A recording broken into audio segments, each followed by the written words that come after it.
Hi, I'm Kelsey Butler with Bloomberg QuickTake. In the US, Latinos make up about 20% of the population, but you wouldn't know it by turning on the television or taking a look at the movies. Here to talk about Latino representation in Hollywood is actor, comedian, producer John Leguizamo. Bienvenido, John. Gracias por tenerme. It's a pleasure. Thank you for having me. Thanks so much. So we're just going to dive right in. Go You for made it. some news you made some news recently by saying you were going to boycott the Emmys. So two questions about that. One, did you catch any of the show? And two, what was behind your decision to not participate in the show? No, I didn't catch the show. I refused because it's too disheartening. It's too sad and too. There's so much talent who are not being seen, not being used, and it's painful, And it's reverse engineering problem. It's not the Emmys that are the problem, but that's where you see it. That's the only place you can really measure it, because the problem is they're not making Latin stories and not casting Latin people. So how can we win Emmy nominations if we're not cast in great roles or in any roles? I mean, there was nobody there. And it's not like we just got here. We've been here for 500 years. So I don't want any more lost generations. I don't want enough is enough of this lack of inclusion. Latin people are 50% of the population in Los Angeles. Less than 3% of the faces in front of the camera. Less than 2% of the crew. One person is an executive. That's cultural apartheid. In New York City, we're equal to whites in population, and less than 1% of the stories in the New York Times or staff at the New York Post, at New York Magazine, New Yorker, anything with the word New Yorker. We don't exist. That's cultural apartheid. And it goes everywhere across America. We're the least seen in children's picture books. And we're 30% of the nation's public school population. What does that do to a kid who can't see himself? How does he know he matters? How does he know that he can succeed if he can't see himself reflected anywhere positively? And how do other people know to respect us? Definitely some interesting questions you raised there. So as we kind of look at this, then whose responsibility is it to fix this problem? Is it the creatives to either knock down the door or go off and make your own stuff? Or is it the responsibility of allies, white allies, to greenlight projects to kind of capitalize on the Latino community's, interest in pop culture, but also to make things look more diverse? Yeah, I think it behooves the executives. It behooves the CEOs of companies and corporations and studios and networks to make a difference, to look at their staff, to take a picture of their staff. I've been asking for a month now. Take a picture of your office and tell me where the Latinx people are. Where are the Latinx executives? And the New York Times did it. They showed how little representation we have when we contribute $2.3 trillion to the U.S. economy every year. If we were our own country, it'd be the 8th largest economy in the world. So if we're contributing that much, I want that much representation in front of the camera and behind the camera. So I think Bad Robot is doing, J.J. Abrams' company is doing a 40% of their staff, executives, and projects are all going to be Latin people of color. Jason Blum of Blumhouse is working on creating a similar deal. You saw the Oscars made a dent. I think that's what everybody needs to start doing. Absolutely. And I know that you just made your directorial debut in your new film, Critical Thinking. So can you talk about, why it's important for you to kind of expand what you do behind the camera? Obviously, people know you for what you do in front of the camera, but is it important to add to those hyphens? Oh, yeah. Being an immigrant, we do everything. We all have 5 jobs, never sleep, workaholics. Yeah. So, I just felt like I think the biggest impact I can make is if I can start going behind the camera and start fighting to create projects. Because this movie, even though it took 2 decades to get it done, even though it was a beautiful story, true story of 5 Latin and Black kids from one of the tough neighborhoods in Miami who, without supplies, without money, with defunded public schools, no trickle-down theory, because that's a myth, they became United States national chess champions in 1998. And I thought, what an inspirational story, man. Here are what's really happening in our communities. Latin and Black kids who are gifted, talented geniuses in their communities are not being seen, are not being nourished, are not being boosted. So when I saw the story, I was like, I got to be a part of this. I got to help make this. And we raised the money independently because we went to the studios, and the studios were white-splaining. They were like, Latin people don't want to see Latin people. And I was like, what? And they were like, Latin people don't want to see feel-good movies. Oh, no, we just want to see really depressing, suicidal stuff. I mean, come on, man.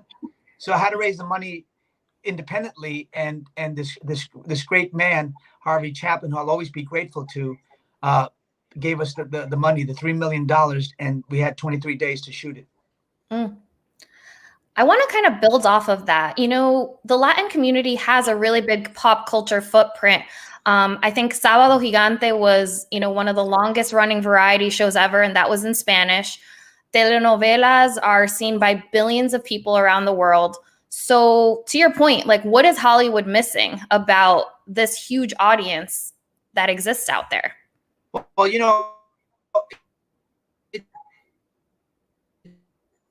it's weird for did you lose me there for a second? Contribute about $1.3 trillion to the box office, to Hollywood. How can you not pay that back? You know what I mean? It's important that they start seeing that. And we Latin people, Latinx, we win when there are metrics, when there are measurables. Like J Balvin is #1 on Spotify in the world internationally. He beat Drake. Why? Because you can measure those hits. My Dominican sister Cardi B is #1 on the Billboard. Maluma, Bad Bunny, my Puerto Rican brother Ozuna, Camila Cabello, my Cuban sister. I mean, they're all crushing it because you can measure those scans. We're killing it in baseball because we have stats.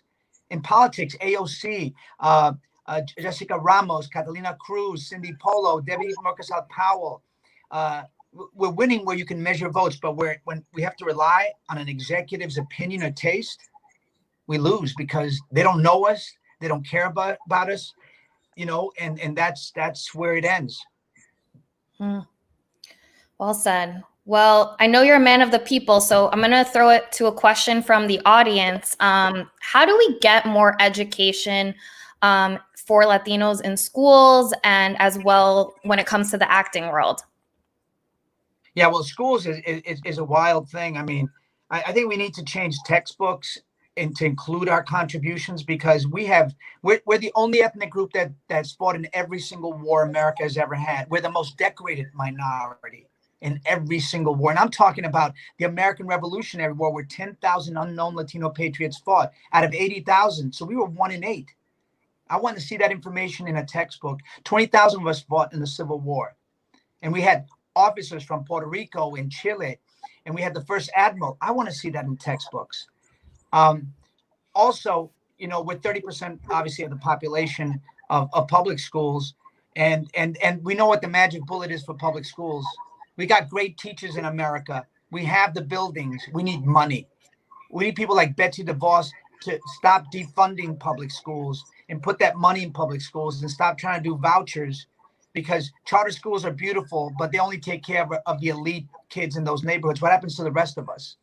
We fall through the cracks. So just put money in public schools. That's the secret bullet. We got the teachers. We need more teachers and smaller classrooms.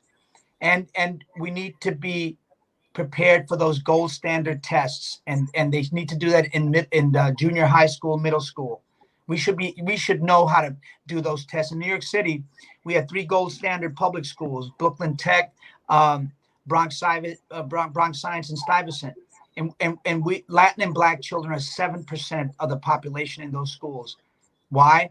Because no one told us. No one told the parents. They don't know that the kids have to work on these tests and get tutored so that they can pass that test and get into the schools that get you out of the ghetto.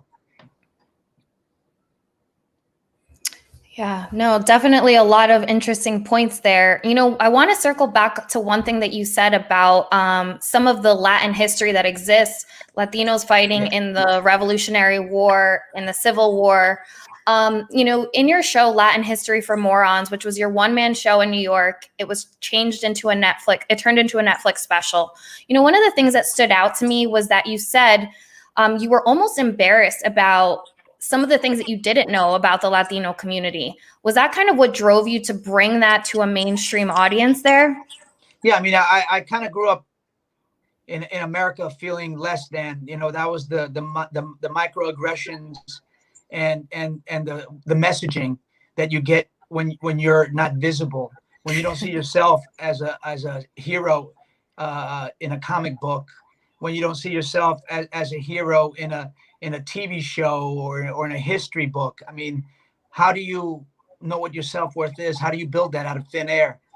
So I always felt less than. So when I started learning all about our contributions to America, I felt betrayed. I felt betrayed by my education. I felt betrayed by the media. I felt betrayed by the textbooks, because our contributions are huge. I mean, first of all, we didn't just get here. We got here 500 years ago. We discovered America. We built it. The British took it from us. America took the rest of the Southwest from us. But before that, we were the greatest civilizations ever. We were the Incas, the Mayas, the Aztecs, the Comanche, Apache. And then we didn't stop there. We kept building America. 120,000 of us fought in World War I. 500,000 of us fought in World War II, with incredible amounts of heroes, like this guy Gil Bosques, this Mexican ambassador who saved 40,000 Jews in World War II in France by renting 2 giant churches and hiding them, and then bringing them to Mexico and giving them asylum. These are great. We have millions of stories like these, and they should be in history textbooks. They should be movies. They should be TV shows. They should be everywhere, so that we see ourselves as contributing to the making the America incredible, and then other people see us, so we're not vulnerable to what happened in El Paso, where 23 Latin people, just being Latin, were mowed down and shot, or Pulse. The majority of the LGBTQ community there was Latinx. I just don't want to see us being vulnerable anymore. Yeah. And to your point about contributions to America, I want to shift gears and talk a little bit about politics. So I know you're very vocal politically. You stumped for Biden recently. Yeah. Talk to me a little bit about what you want to say to that block of Latino voters as we come up on this presidential election. Yeah, well, you're so right about that. I mean, we're the largest voting bloc. We're 32 million registered voters. 73% of us are Democrat and the rest are Republican. I want to say to my Republican Latinx people, think about the rest of us. Think about the more vulnerable Latino people. Stop thinking about yourselves and your pockets, and reach across the aisle and vote for Biden. And I'm talking mostly to my Republican Cuban brothers and sisters in Miami and Florida. Think about the rest of us. I mean, you got here through asylum and being refugees. And you should extend that courtesy to our Mexican and Central American brothers and sisters coming over and vote for Biden. And I'm telling my Puerto Rican brothers and sisters who are in Florida to flip that state, register and vote. I know you don't want to give up your ID to Puerto Rico, but just give it up for this moment and then go back to getting your ID. But just vote, register and vote, because you don't want Trump throwing paper towels at the next terrible hurricane at you. You don't want him trading Puerto Rico for Greenland or Iceland. You don't want that. So register and vote. And I'm asking all Latinx people to register and vote, and register your cousin, your tia, your abuela, el primito, el quien sea. Just register everybody. All right. There was some research that came out recently out of Pew, which said that Latino support of the Black Lives Matter movement is actually declining. Wow. It was a little bit higher in June. It's a little bit lower now in September. What do you make of that? What do you say? What do you say to that? Yeah, I'm not sure what the causality of that is. I mean, I know Latinx people are the most hurt by COVID. I think we might be tied with Black Americans, because obviously we're all Latin and Black people are essential workers, making the food, growing the food, serving the food, and doing all the essential services that keep America functioning. I don't know. Maybe that has something to do with it. I'm not sure, but Black Lives Matter is our sister cause. You know what I mean? Because we're the second group most shot by police in America, and we have to support Black Lives Matter because, first of all, I can't see another brother being shot in the back like that. I just can't. It just breaks my heart to know. I just can't mend my heart after that, and I don't want to see that ever again. On a slightly lighter note, I saw you recently tweeted out, just lightening it up a little bit. You tweeted out Happy New Year to those celebrating Rosh Hashanah. If I'm not mistaken, you live in a multicultural household. Like how does that kind of contribute to, the work that you do to kind of expand diversity in the media that we see? Like, does that influence some of what you think about? Oh, absolutely. Absolutely. I mean, I love my multicultural family. Mixed race kids are the most beautiful in the world. And I'm so proud of my wife is Jewish and my kids are half Jewish, little Jew-Ricans. And we celebrate a lot of Jewish traditions, a lot of Christian traditions. We try to add, Islam when we can and Black traditions. We just want to celebrate it all. I grew up in New York City, the most diverse place in the world. And it made me such a rich human being. It really opened the whole world to me. And I want to pass that on to my kids. And obviously, when you become a dad, every child to me becomes my child. Black, Asian, Native American, white, Jewish, Muslim, they're all my children. And any child that is hurting or vulnerable, I feel like I have to reach out and do something about it.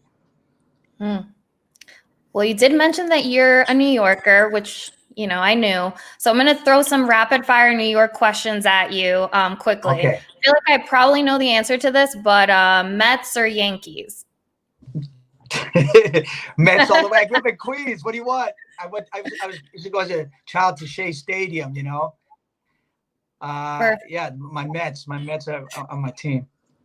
All right, we'll see how they do the rest of the season. Yes, let's see. They've won 2 games in a row. All right, bacon, egg, and cheese or cart hot dog?